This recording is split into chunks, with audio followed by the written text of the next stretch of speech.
Puma's loving his cookie over there. Really enjoying that. The peanut butter one? Really digging in. Oh yeah, protein. That's really good. What is it? What is that? The peanut butter one you get? Yeah, it's peanut butter. Peanut butter protein. Amazing. Yeah, so Puma, it's been a while since we've done this. And honestly, we can't go this long ever again. I've been fiending to talk about all this shit. Yeah. You know what? A lot of times I would like go to sleep and like think about, oh, I hope we don't miss a certain topic or news. Yeah. And I think that was my biggest thing, is that I don't want to forget. Yeah, I know. I just feel like it's so juicy right now. Every little bit of information that has come out in the past week. It's always something game-changing, remarkable, like something that's happening. So anyway, welcome to the Fantasy Wise Guys. We are here, your boy Myke and Puma. We are going to get into a lot of different stuff today. If you haven't already, please make sure you subscribe, like, and comment. Let us know what you think. Let us know what you want to hear.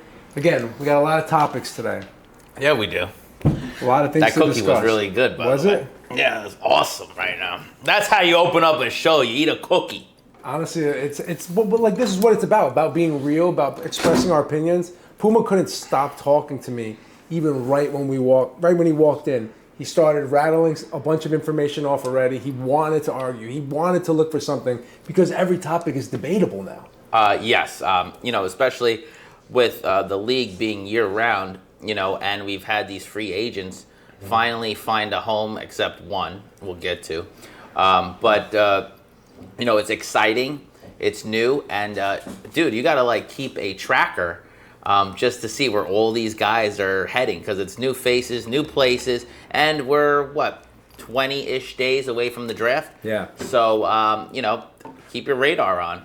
Yeah. And keep staying in the know with us. So basically, we're 22 days away from the NFL draft. That'll be in 3 weeks from tomorrow. So today, April 2nd. Thank God we didn't do this on April Fool's Day. No, yeah, that would have been actually a little bit funny, because I would have been like, April Fools, I'm a Drake May fan, and not. Yeah, dude, that would have been horrible. And honestly, I didn't see a lot of April Fool's jokes at all yesterday. I think everyone's just sick of April Fool's. My favorite one was it'll say the Giants are re-signing Saquon Barkley. Yeah, I think saw that that was a good one, actually. I saw that. There was some funny football ones. Yeah. But yeah, anyway, let's get into it. So one of the first things, Stefon Diggs signs with the New England Patriots, 3-year, $69 million. They say he's ahead of schedule on his torn ACL, which is, I guess, good thing. He's Right. gone through rehab. As you know, he suffered a long-term injury last year, being a torn ACL. So I don't know how I feel about this. Mike, I don't like it at all.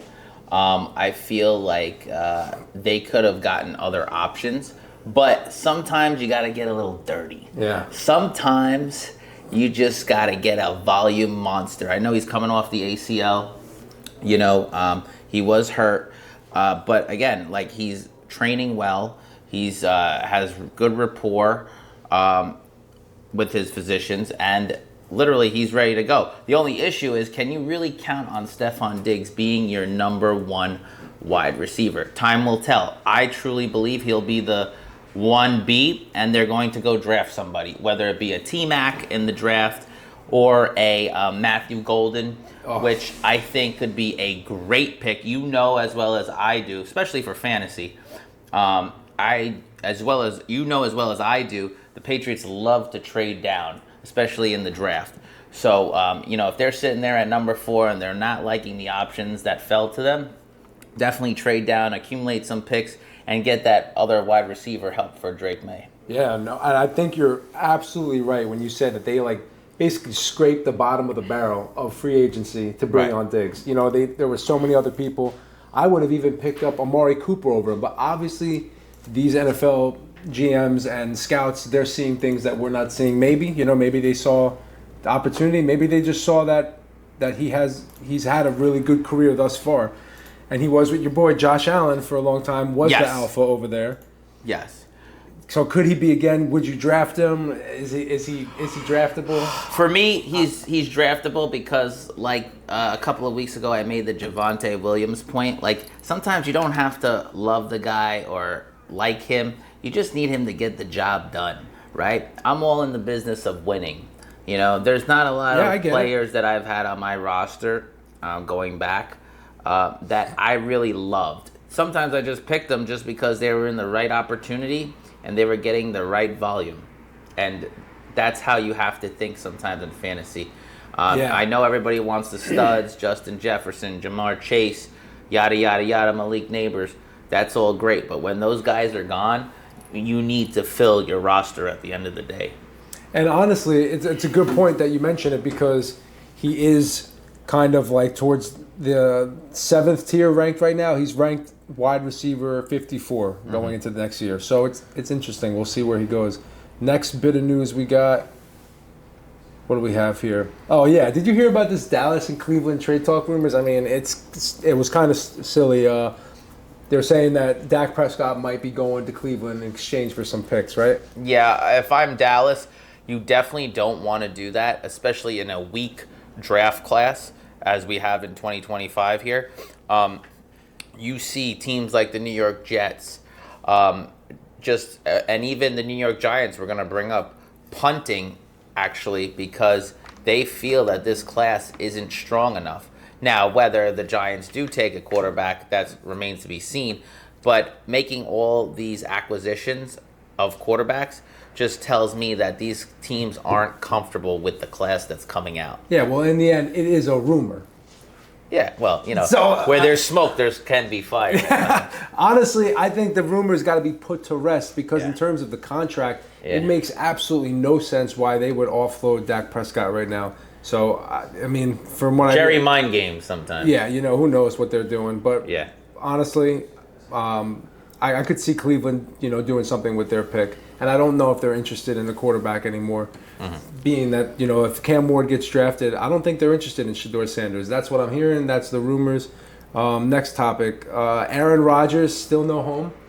But he was seen with your boy, DK Metcalf. DK, they were working out together, trying to get a little bit of rapport. Again, I feel that he is going to end up there ultimately. Yeah. This is just getting everybody a little taste or whatever. I don't know what's going on with the situation. But it's good that they're starting to practice and stuff together. Probably trying to get a feel of how it would be like with his potential new teammate. Yeah, but why does he always have to make a spectacle of everything? You know, he doesn't even sign with the Steelers yet, but he throws out feelers. He's literally having catch with your boy DK Metcalf, the newly signed wide receiver on Pittsburgh. I like that. Look at that. And honestly, that's what he's doing to us. He's dangling the cookie in front of our face. He's saying, I might sign. I'm here throwing with your best player in California. You know, what do you think? They just were on vacation and saw each other together? No, I think it's planned, but also, too, Rodgers is a diva.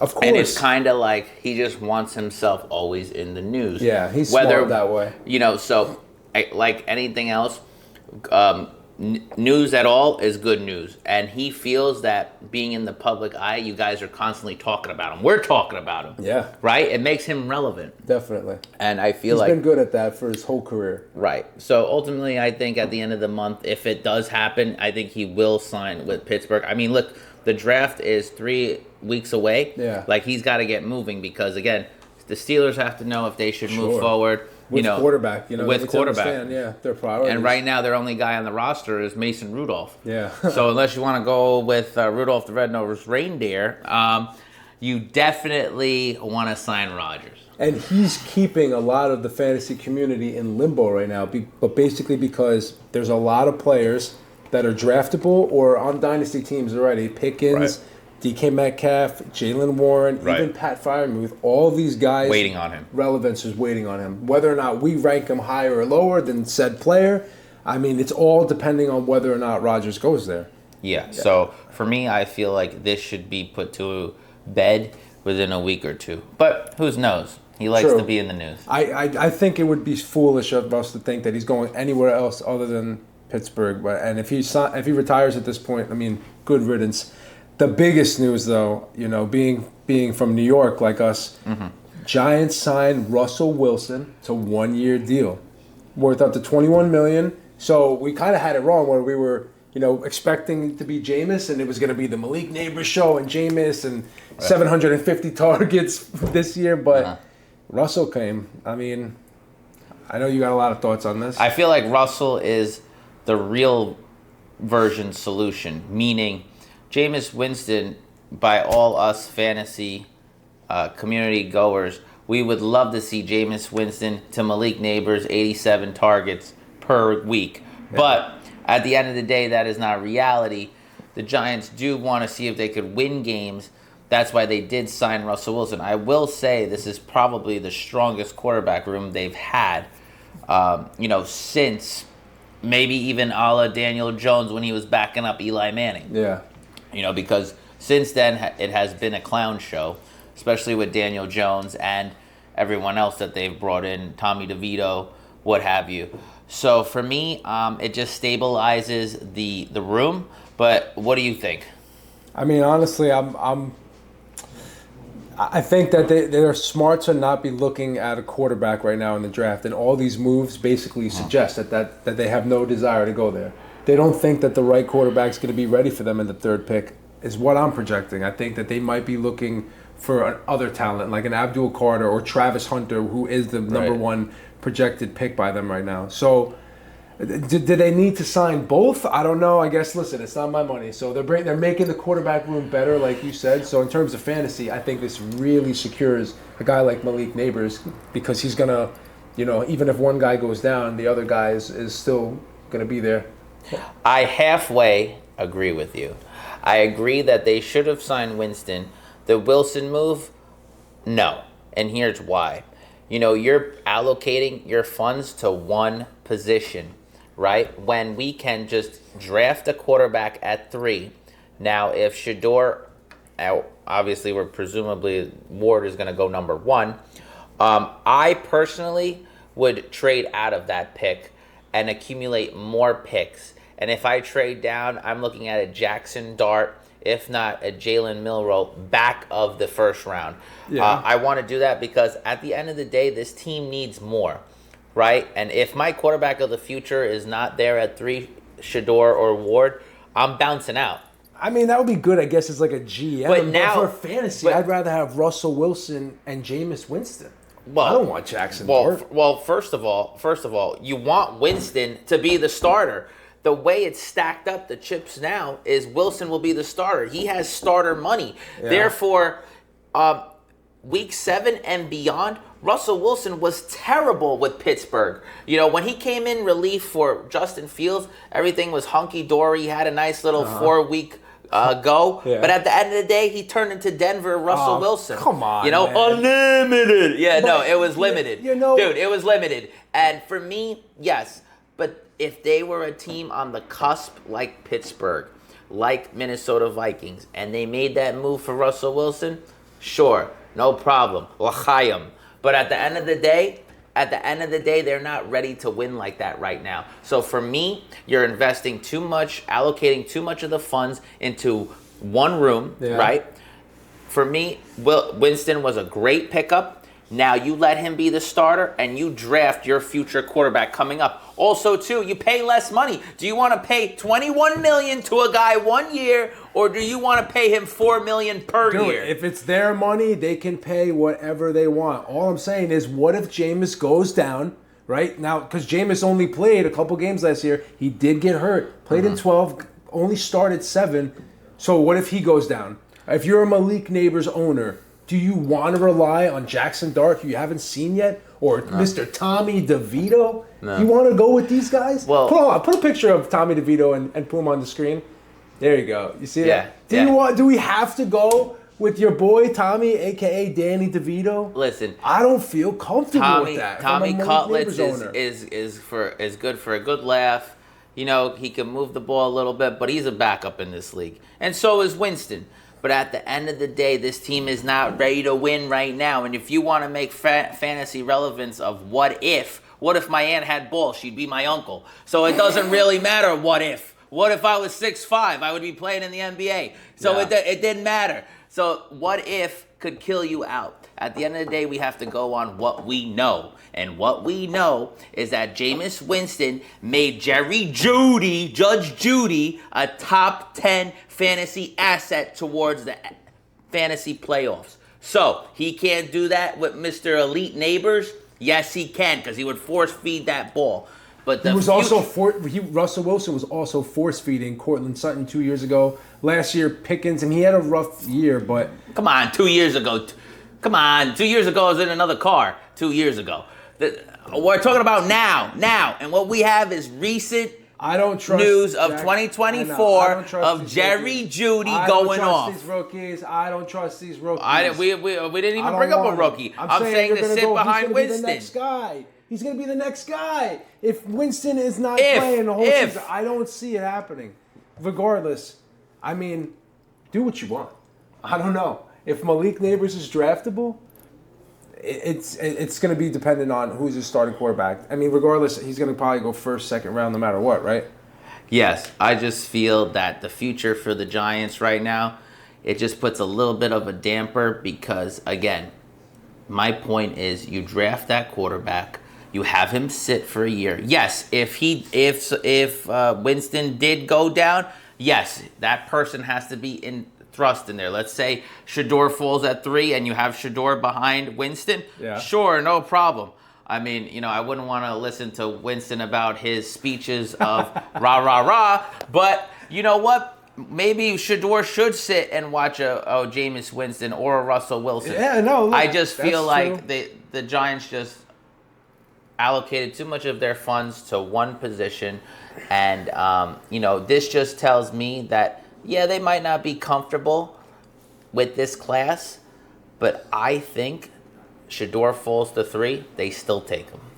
Well, before we get off the Russell Wilson topic, because have to have more. We talked about Malik Neighbors and also our boy Tyrone Tracy. I think Tyrone Tracy can be a big benefactor from this whole thing. Like, I think he will really benefit. Tyrone Tracy will really benefit from Russell Wilson basically being there, little dump offs, get the rushing yards. I like it for that. I think the Giants, how I said if Shador doesn't fall to 3, I think you should trade back, because if you do trade back, a great candidate to pick up is Will Campbell. I mean, who's the offensive tackle. I feel, from Michigan, I feel that the Giants, even if they had fucking Jim Brown back there, I don't think he's getting for a tote. Yeah. So for me, like, we want to bring up Tracy and all of that. Yeah, sure, but at the end of the day, most of the time they're losing, right? So look who's in their division. Teams that could put up points: Dallas, Eagles, Commanders, right? So they're gonna be coming back from games. That's their game script. Why not have a gunslinger like Jameis start out and just boom, Wan'Dale Robinson over the middle, boom, go route Neighbors. He's too wild, and I think that Malik and Tyrone Tracy will both see more production from a quarterback that's actually more experienced, and they can get them into the red zone, put them into scoring position. Yeah, no, let them get the ball. So you like Russell Wilson? Honestly, and it's so funny. I'm sitting here defending Russell Wilson and Malik Neighbors right now, and why? I just think Malik Neighbors is a great fantasy asset, and I'm a big Neighbors guy lately. I don't know what it is. You're the one who drafted him last year. I did. I think he's gonna be. I think people are gonna be totally reaching for him in drafts this year. But that's just me. Again, I just like getting somebody at a good value, and I guess we'll agree to disagree. Yeah. Listen, man, in Malik we trust, and honestly, there's only that part though. There's only one player I'll talk about later that I'll draft over Malik. So yeah, look, there's a lot happening in New York, and obviously big changes too, even for the Jets. I mean, I don't even think this is in the script, but we have to talk about this real quick. You see how the Jets are cleaning house of their entire organization. They just gave 170 staff members, non-contractual staff members, basically notice saying that by Monday, either sign this deal or pack your stuff, because they're trying to shift the entire culture over there. These are all really good signs for Jets players, I will say. Yeah, I think it also gives us hope because, at the end of the day, we don't like to see anyone lose their job, but you have to get people in there that are doing the right thing, and football people. and even the people around our players, they have to have some credibility. They have to have some value brought to the organization. So everybody on the same page. I just don't like that, Woody came out this week and said, oh, back in the 2021 draft, it was between Trevor Lawrence and Fields. No, it wasn't, Woody. You picked Zach Wilson, all right? No, it wasn't. Or you were just in love with the fact that his family owns JetBlue. That's what it was, all right? Let's just call a spade, bro. So don't call out the kid that you liked him then. No, you signed him now. Be quiet. Let's go on about the season. Yeah, and I it's think between Fields and Lawrence. Oh, really? You didn't come out with any of them. And that's a really good point, Puma. Sometimes you have to pay attention to the way that the player's culture is and like what kind of team they're on. Obviously, the stats are very important, but knowing the culture, the vibes, what kind of system are they playing in? Are they in a contract year? Are they not in a contract year? Are they coming back from injury? There's so many variables that go into something like this. So that's why I wanted to bring up that information, because I feel like this really highlights a guy like our boy Garrett Wilson here, somebody who could really see some massive increase this year, considering he's got Fields back. He already had a so-so year last year, still finished top 12, I believe, wide receiver 11. So, yeah, I mean, this type of information is super important for the culture. I mean, I don't know what else. And also, well, you're a big culture guy to begin. I'm big. I'm big on attitudes. Yeah. I'm big on culture. I'm big on their reputation. I think that all those things kind of affect the way that the player is, and it gives you more insight than just the stats. Like if I would have known last year about some players, like let's say Deebo Samuel, if I would have checked his social media a little bit sooner, I would have saw the guy put on a couple pounds. And the guy posts a lot of pictures at fashion shows and, showing what he's wearing and his outfit of the day. I saw his head wasn't in the game post-season, get your head in the game. And then honestly, it's funny. You got to kind of pay attention to these little weird things.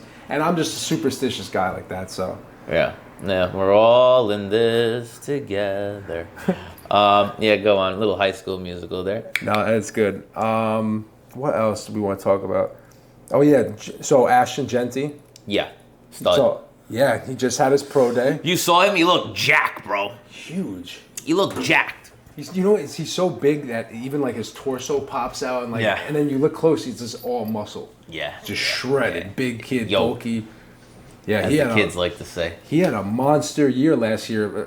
So, he had 2,601 rushing yards, 29 touchdowns on 374 carries. Beast. Average 7 yards a carry. I mean, this is unheard of. He's a generational talent. Yes. I've said numerous times, especially on my Instagram, I don't see him get past San Francisco. Top 10, 9. I don't even think he can get to the Bears. I think the Bears would wish that they would fall to him with all these offensive line upgrades. But I truly do not see him falling to the Bears. Oh, so the 49ers are the 11th. They're 11th. So 9 is, who's 9 again? New Orleans. New Orleans. I don't see him falling past them because I could truly see somebody trade up with New Orleans, let them swap, let them wait on their quarterback, get more picks. Someone's going to go up for Jeanty. He's too much of a generational talent. And look, running back has made its way back into the league. Yeah. Saquon, Derrick Henry, Joe Blow Mixon. You have these guys that are resurging their careers, and, all it had to take you was to watch this past Super Bowl or the playoffs to know how important the running back has become in the NFL again. Yeah, and Ashton Jeanty, he had all 32 teams visit his pro day at Boise State. Yeah, wow. It's unbelievable, and a lot of keywords. Now, one thing that people said, special talent, awesome kid. People really like that he's a big-time locker room guy, and that they love his personality, they love his attitude, his mentality. So I'm saying, bro. That's a you guy. When I heard this, I said, hold on a second. That's a you guy. I take all the convicts. You take all the nice boys. This is a guy I think is worth drafting in the second round. When you hear he's got a great attitude for football, and he is obviously super athletic, gifted, talented. this is a guy I would draft highly. If I would have known certain things about Marvin Harrison Jr. last year, I wouldn't have drafted him so high. Like the fact that he was holding out from every basically company that was doing merch, Fanatics. Yeah, exactly. He wouldn't even let them print his jersey. I thought to myself, all right, this guy might have a little bit of an ego issue, but a guy like Jeanty comes out, this guy looks like somebody I'd want on my team. Humble kid, good locker room. He could be a future leader. Gives me Saquon vibes. Saquon had that kind of aura about him that you knew he was going to be a leader. He just had to come into your clubhouse. And I feel like if the Raiders do pass up on him, they are making a mistake. Well, there are a couple potential homes from him. You could see the Browns technically could draft him. It would be a little high for them to do that. But the Patriots, it's possible. They did just get rid of Nick Chubb. Yeah, Nick Chubb's gone. And who's their running back right now? Right now, Jerome Ford and Pierre Strong. That's it. No, but also, too, this gives me... What's the dude they took from Alabama years ago? Richardson. The running back? Trent Richardson, number 3. Look back at it. Yeah, I remember. That was back in the day. So, listen, Jimmy Haslam... And he didn't do all that special anyway. Dude, they're used to pulling the trigger on some like crazy picks. Johnny Manziel, Johnny Football. You had Baker Mayfield go 1 overall 2018. Yeah. They're used to going crazy with it. So I would not be surprised. That would be the biggest curveball.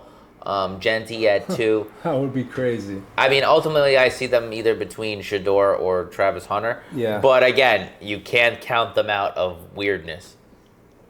Yeah, I mean, there's a lot of potential people that would draft him. I personally told you that I would love, if he fell to 7 for the Jets, I'd trade. I would draft Jeanty and trade Breece Hall just to get more assets. Mm-hmm. That's kind of why I wore this jersey today, to symbolize not the fact that, I hate Breece Hall, but I think it's time. So, I think it's time. I disagree with that. Well, also, too, like the Jets have too many other holes, right? For me, we still need a legitimate pass rusher. I don't know if we could trust Jermaine Johnson coming off that injury. We have Will McDonald on the other end. Again, I don't know. We still need another corner because we got rid of DJ Reed, right? He's out the door to Detroit. And offensive line, what do we really have? Is Fashanu going to be, coming back from the injury? Is he going to be healthy? You got AVT, again, who's always injury prone. Tight end. Right? You could go Will Warren there. For me, if Warren is not there, the tight end, I'm taking that pick and I'm trading down. I'm just accumulating more picks, more bodies, trade down, and trade that pick to maybe a Rams, an LA Ram team that would love a Will Warren in that offense. Accumulate more picks. I'm just throwing out an example there, but a team other than they could have Higbee or whatever alongside that needs more weapons, a la Cooper Kupp is out. Yeah. And you have Devontae Adams just coming. That offense would be sick. But, if my guy isn't there, I literally try to trade down and accumulate more assets. Yeah, and that's what's interesting for fantasy is that all the basically everything that's going to happen post-draft is what's going to give us a lot more clarity going into this season. And there's a lot of things happening. Aaron Glenn also said that he sees more of a running back by committee approach. Yes. He said, I have some say that. violent running backs right. that need to be unleashed. And you know what? I love that. Isaiah Davis, Braylon Allen, not Edwards, and Breece Lightning Hall. Maybe. Breece's Reese's, I feel like he is going to have a resurgence.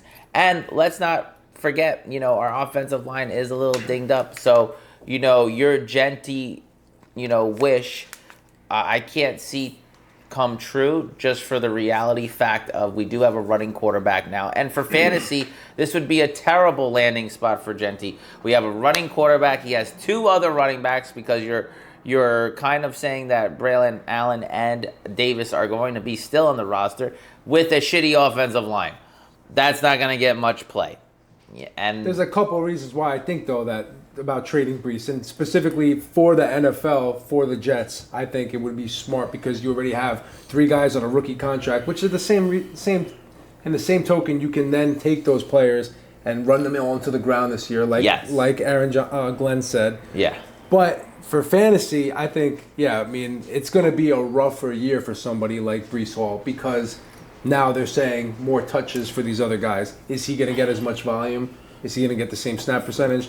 I don't think so. He has yet to break even 1,000 yards at any point in his career so far. For me, Brees Hall is no more than a back-end third-round pick with that news, just because he still could be your RB1, but he's more of my RB1 if I'm going zero RB strategy, and I literally go wide receiver. Well, let me throw some names at you then, because right now Brees Hall is listed as, let me see, the running back 13. Are we playing Would You Rather? Yeah, so right. I'm going to throw a couple at you. I want to see what you say. Let's do it. In a full PPR league, he is ranked RB10. Okay.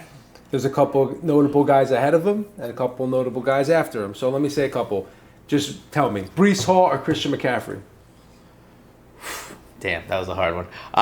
You know what? One, right? If I'm drafting today, Christian McCaffrey. I'd take Brees Hall. Brees Hall or Josh Jacobs? And Josh Jacobs, RB8, Brees Hall, RB10. Jacobs. And yeah, that's a clear one. Now, here's an interesting one. RB11, Chase Brown or RB10, Brees Hall? Chase Brown all day. Better offense. For sure. I don't even want to ask Ashton Jeanty because we don't know where he's going, but Either way, I would draft Jeanty over Brees Hall. Okay. Now, RB14, Kenny Walker III or Brees Hall, RB10? You know what? I'm going to go Kenny Walker. That offense is going to go more towards a run offense with Sam Darnold.